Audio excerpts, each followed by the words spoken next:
Hello my dear friends, welcome back to another very exciting Star Wars video. So far, Star Wars Celebration has proven to be a really big treat. Massive movie updates which I spoke about in my last video. But in this one guys, we're gonna switch our attention to Star Wars animation. Dave Filoni and Athena Portillo took to the stage in Japan for the Lucasfilm Animation 20th anniversary panel. And luckily for us, it wasn't just a retrospective. There were some brand new reveals which we have to talk about, so no more jibber jabber, let's dive straight in. Something I have to address. It's not as big or as flashy as some of the other stuff we're going to talk about, but Dave Filoni broke down when mentioning George Lucas, and he said, quote, "He means so much to me. George Lucas gave Dave Filoni the life he has today." Dave states, with everything he does, with every creative choice, he poses himself the question of how would George do it? And he still consults him to this day. The two are very close. And despite fan backlash, despite fans criticizing many of the creative choices that Filoni has made,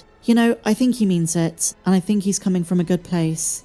So this panel began with a lot of reflection on the Clone Wars, on the Bad Batch, but mostly Star Wars Rebels, because as Dave admits, Rebels was one of the very first Disney Star Wars projects, and there was a lot of faith put into Dave. But after all of the reminiscing, because I know you want to get to the juicy stuff, the slate of upcoming animated Star Wars content was made apparent.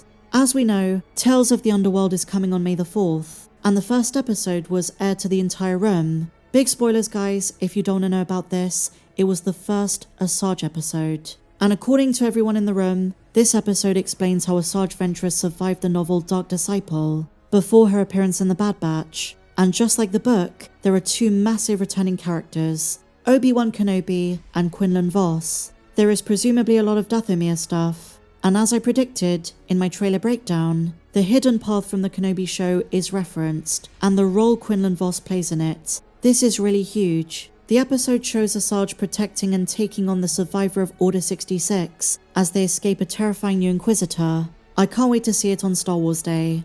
But moving on to the biggest announcement, a Darth Maul series is finally coming. This has been rumored since 2021, and it's finally coming but in 2026, alongside The Mandalorian and Grogu and Ahsoka Season 2. This looks incredible. And even better news, Sam Witwer is back to voice Maul himself. The title of the show is Maul Shadow Lord, and there's a bit of confusion as to when it takes place. It's between the events of the Clone Wars and Star Wars Rebels. The trailer was shown to those in attendance, and are you guys ready for some massive spoilers? Rook Cast, who many suspect is the Armorer, returns. In addition to this, the show is inspired by some concepts George Lucas had for his sequel trilogy. They're canonizing Darth Talon. The trailer shows Maul taking on a young Padawan, a red female Twi'lek. This is a big day for Expanded Universe fans. Are we going to see him navigating the underworld? This is before he meets Ezra Bridger, and before his final fight against Obi-Wan. So these are the years that also coincide with his relationship to Crimson Dawn. This could open the door for animated Kira. But there is another character you might not know is back. You saw them in Ahsoka, as well as Tales of the Empire. Marok. The trailer shows Maul fighting him, and Marok says, "So it's true, you live." Sam Witwer himself was in attendance, and he answered a few questions. He spoke about the legacy of Maul as a character, how someone with such little screen time in The Phantom Menace became an absolute Star Wars sensation. From his design, to his survival, to his motivations, his complexities, fans can't get enough. And in a way, Sam Witwer loves this. And he remembers the day Dave Filoni came to him and said, "We're making a Maul show." Dave Filoni was so casual. He comes in and says, "So we're making a Maul show.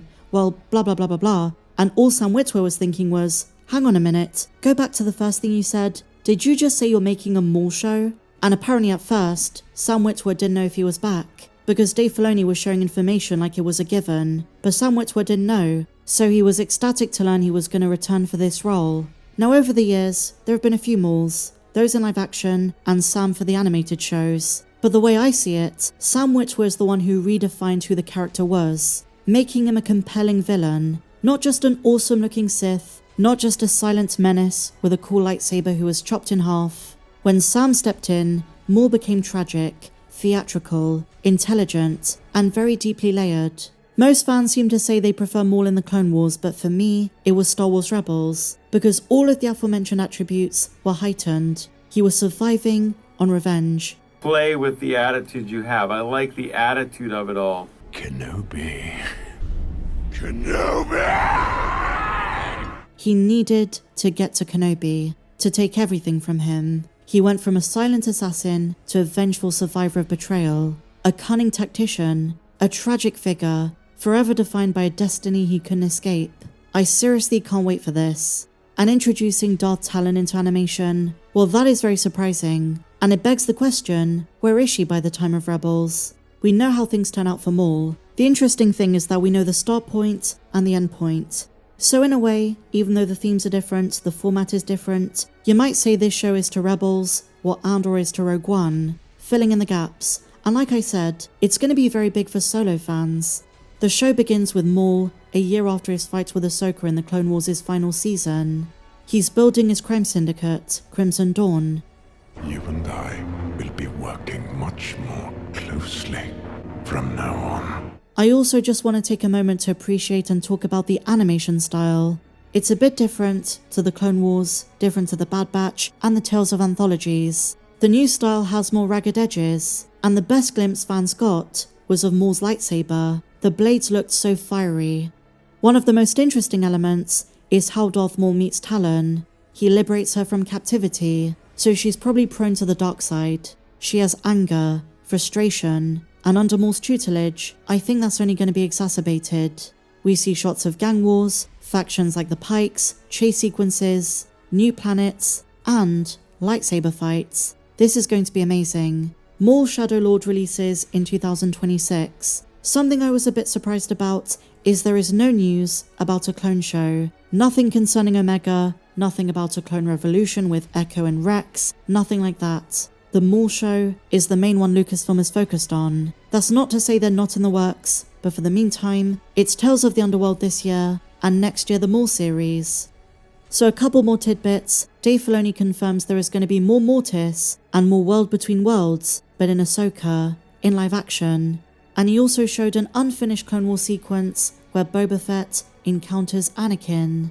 In my next video, guys, we should have some more details for Ahsoka Season 2. That panel is next. But what do you guys think? What do you make of the new reveal? Are you excited for a Maul show? Yes or no? Share your thoughts in the comments, guys. And if you enjoyed this video, please be sure to give me a big fat thumbs up. Subscribe if you're new. Please be sure to go and check out my previous video. I broke down our first glimpse of the Mandalorian and Grogu and the Ryan Gosling movie. So much exciting content to come. Check me out on socials. The link to my Patreon is down below.